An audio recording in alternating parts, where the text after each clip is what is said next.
Hello, mayam. Hiyangei. Masu yawan doy ma yawan da bayade. Ngasi si Hiyangei gi Nini Panba Numit ni Numit si makta da ngasi handakti Chak-Kouba chatle.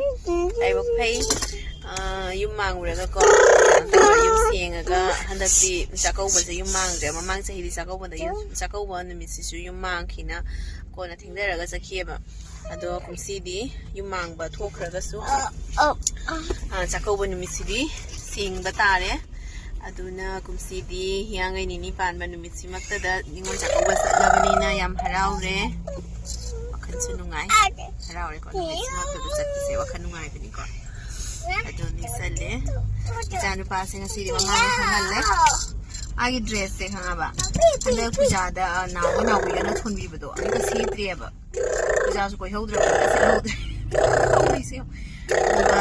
Ado do ya si ne thuna namjan ma yadri chungya he yade ahum mari rak tawre try tawre mana ngamdana dum authorakdana dona su khana kuinchang khare duda su adagi se aina asimu puthore option se simu option se pire ba ase option pi badai di sidi ya hare ngaba harau na hojitagi ne ma se ko jahi ani makhai ta phare hojitagi ma masana ne fi select tawra fi choose tawra se chawa nga masani se chaba masa ma video da mas ya holoi ma taw bas uloi ma tum ta phamja khare nasidi ma tin nungai khare poni ma tawisi to pi ukwai su jadi Lawyer tinungai bedama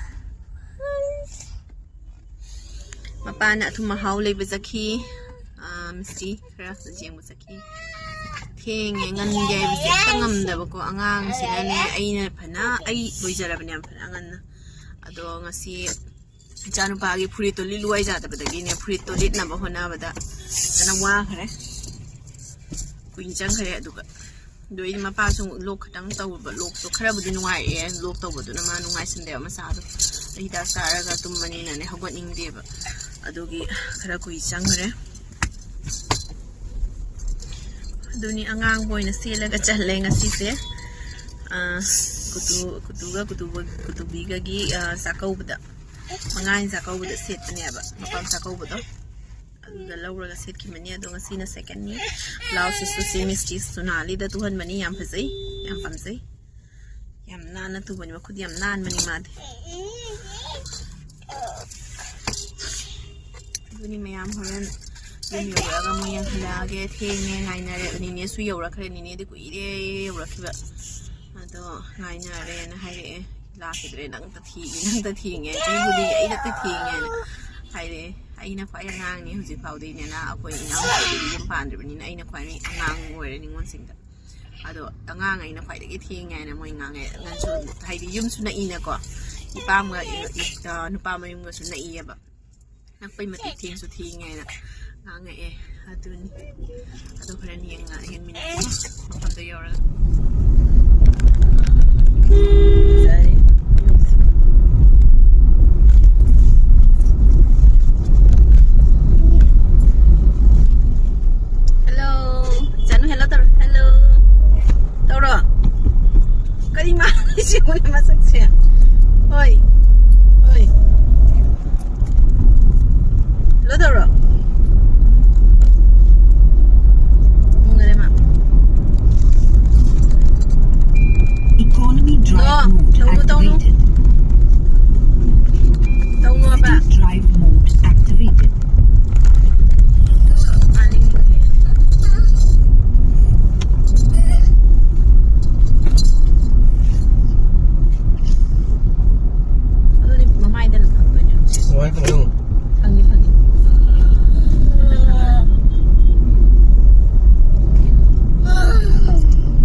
wakhan daw ina na.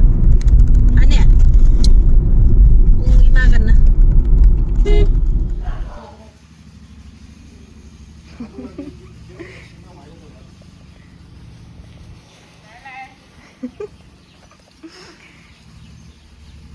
Abu. Sama sama tu na.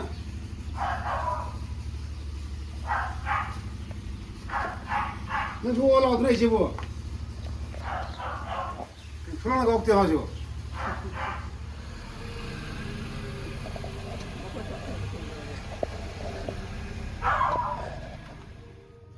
Berapa coba yang sih?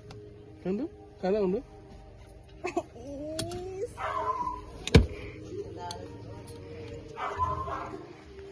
Nanti di. Ayo mulai. Jasana. Jasana.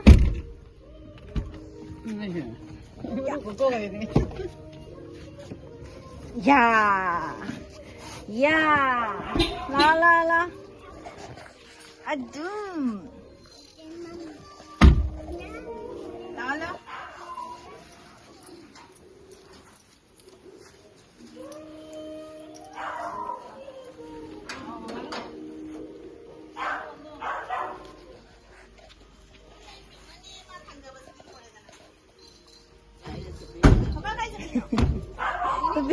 Tepi bahasa apa tepi? Papa lah. Memang dong. Dia lah.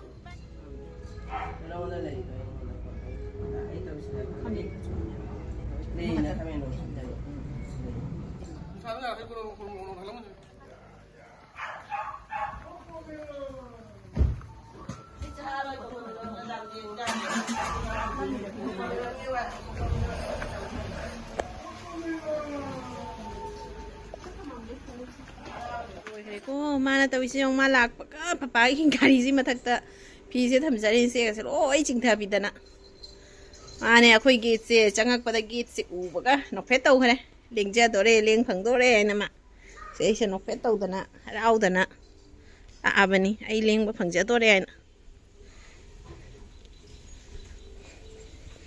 kai dau ino ba nang duga ha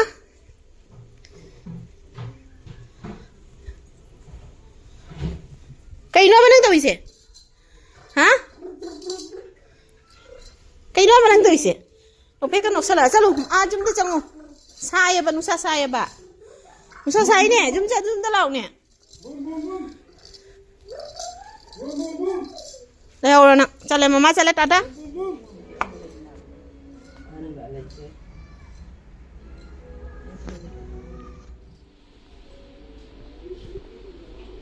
Athum bani anggur amuba kau di do angang bani amuba na mundo ngale ko thum mama ni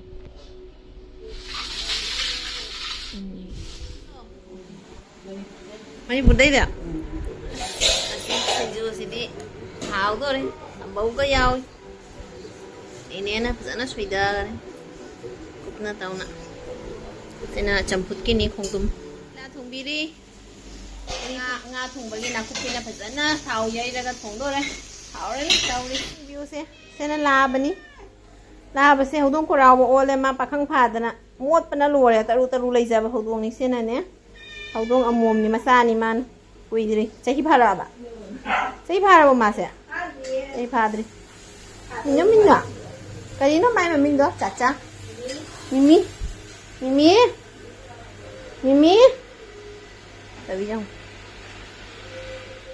sao ơi, tôi sắp giờ ơi, cả cáo ấy kì, mình sẽ lúc này hồi gì này ba đi tàu xem ấy, đấy, cáo ấy tôi sẽ đi hồi gì,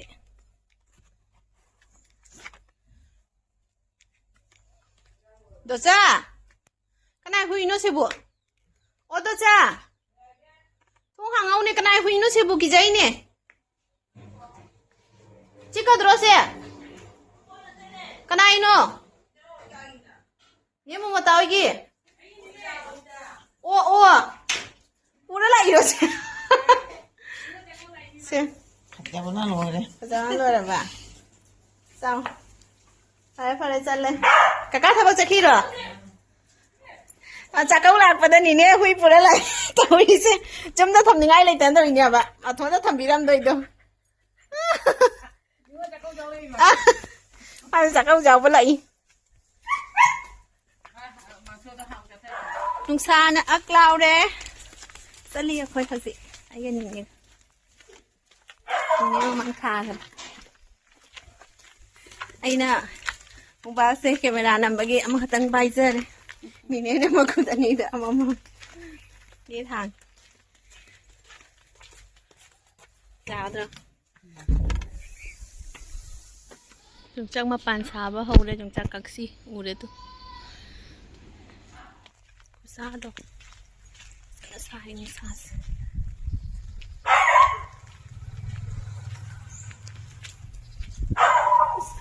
Smith tập phụ sẽ đi lối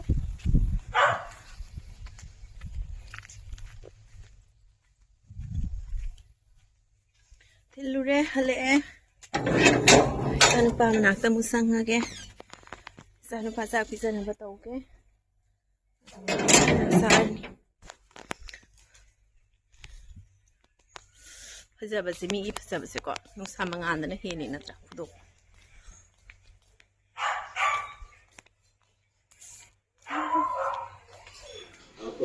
giống chỉ có đầu chơi đi mà Mumbai की तारीख जल्द से जल्द की ये case मामले में पीड़ित के परिवार से कांटेक्ट करें जी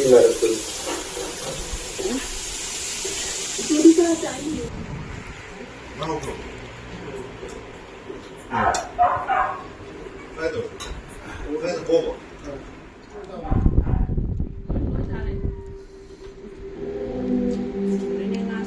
दवा खा के दिखो जी जवाब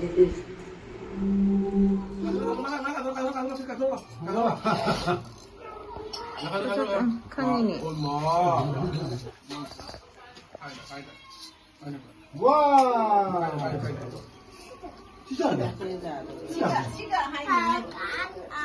Ada. Lah, sebab.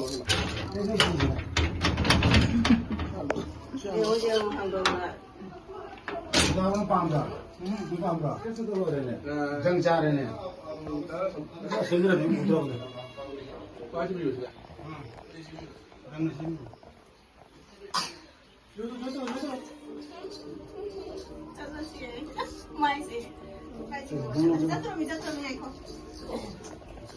Mumbai कितना?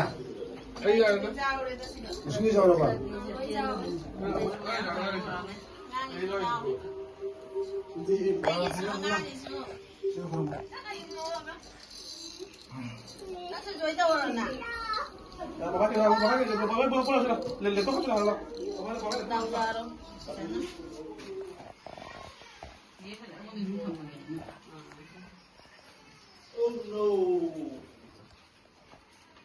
Oh no. Joy tung được. Joy tung được.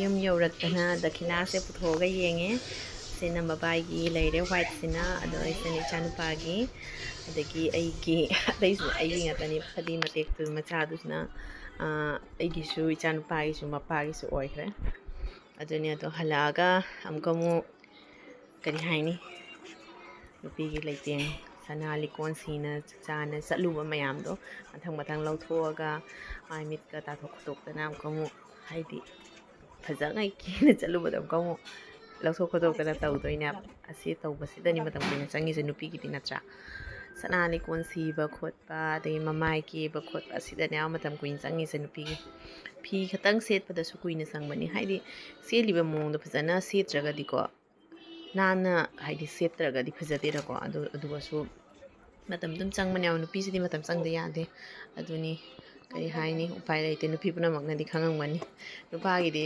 kaya thoina changdebako matam changan manupa su lei khara keba khot pamjaba nupana dum khara matam change ado kaya khanjadaba midi haidi ayambana di nupa je kegan dena ko keba khot pa je haidi simple oigali akhoi nupa di yam simple ni kaishum taiba khot ma pamjade nongpa doka haidi jamna maru oiba program khangde ama khangde chatpa kanda khatang aingonda hairani khitang taibi oina mama is ado kaishum nate taidrise magi moisturizer ga sunscreen ga tani ko tai jadoise adoi masamdana adum kena kariba siram khara taibirani aduni ado khotani magi ma perfume chaiba khotba kari ma tawjade perfume chaiba so ma haina jate aina namdana nong phado party ga sala khola ga adhuga aina namdana chaibi aduni haijade ba do haina jate ba ma masa se perfume chaiba body lotion taiba ade masam thau taiba ko se haina jade siram di nong phadok taiba ko ma masam siram se nong phadok taiba ada sunscreen moisturizer sina adum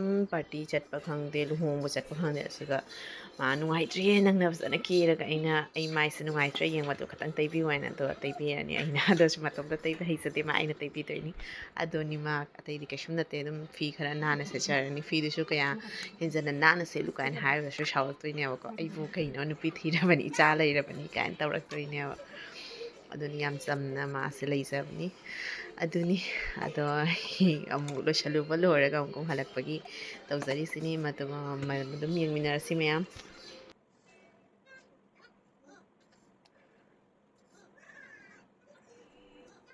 loisalae mai mita thokodona loisalaktana moisturizer ka su taire mu sunscreen amuk tairani ecologica gi duni mamangi video du sudum hap khrabani hojik se ai ecologica use story summary na yam nungai ecologica se ado ai se use mani lotus tawrami dum mayam da su hai khibaduni aduni mayam ngasigidi Chak-Kouba gi video se swaida loisare ai khatang ni thinge ko chakhiba numi se Hiyangei Nini Panba da dum chaluri ne ba do thangat pa sa blog to ba khatang thenge haidi hojik se season se lok arung ni season ina ne mapa su pai chan pa su pai su khara khara pai khalai aduna video se phat launa se mangam hautre ba aduni ngasigidi swaida lo sinjerage mayam mathangi video da mu thengna rasi mayam bye bye